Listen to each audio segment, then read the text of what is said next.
गतिमंद मुलांनी साकारलेल्या फळाच्या गणरायासोबतच ठाण्यामध्ये पर्यावरण संरक्षणासाठी बिस्किटांचा बाप्पाही विराजमान झालाय।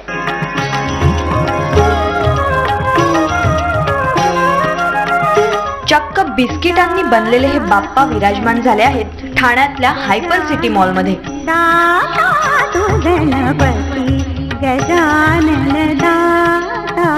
हे गणराय बिस्किटांनी नखशिकांत सजले आहेत।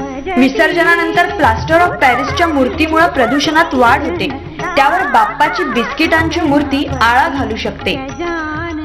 बिस्किट्स और चॉकलेट्स डाल बना के बनाया है, बहुत ही खूबसूरत लग रहा है। ये बिल्कुल नया तरीका, नया है, आजकल जो एनवायरनमेंट के हिसाब से है कि यूज करना चाहिए, तो बहुत ही बढ़िया है, बहुत ही अच्छा है। पर्यावरणाचं रक्षण व्हावं आणि प्लास्टर ऑफ पॅरिसच्या मूर्तीपासून सुटका व्हावी हा या मागचा उद्देश।